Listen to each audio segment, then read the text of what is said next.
Ici à Loquirec, juste à côté de la baie de Morlaix, il paraît qu'il y a une cité engloutie sous les flots. Bonjour Yann. Bonjour Evan. Alors toi tu connais cette histoire? Alors je connais, c'est des histoires qu'on raconte, elle s'appellerait l'Exobie. On suppose qu'elle a été détruite en 900 après Jésus-Christ. On imagine qu'elle était sans doute par là-bas, à côté de Loquirec.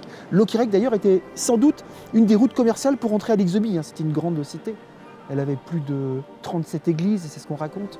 Et est-ce qu'on a déjà vu l'un de ces 37 clochers? Alors oui, il y a un pêcheur qui aurait été à marée descendante jusqu'au bord de la mer, avec un vent d'est qui fait que la mer avait encore reculé, et il aurait aperçu dans la vase, au bout de la baie, eh bien, comme un clocher qui sortait en fait. Il raconte même qu'il aurait entendu des cloches sonner.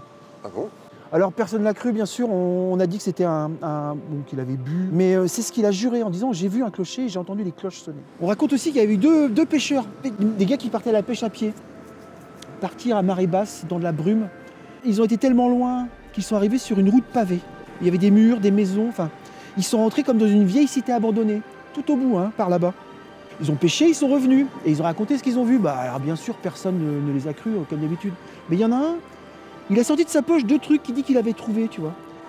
Deux vieilles pièces romaines, avec marqué dessus, alors ça ressemblait à l'Exobie. Alors là, les gens, ils commençaient à se poser des questions. Oui, enfin tu me la fais pas, ça c'est pas une pièce romaine, c'est un os de sèche. Ouais, Evan, un peu d'imagination. Une araignée, un homard, des palourdes.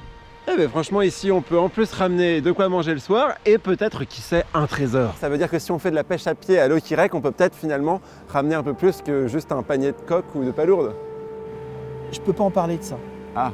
Trésor de l'Exobie, personne ici t'en parlera, parce que on veut pas trop de gens à les fouiller. C'est clair là-dessus. Bon bah voilà, on sait ce qu'il nous reste à faire. On vient quand même visiter Loquirec parce que c'est très joli. Avec plaisir, oui bien sûr.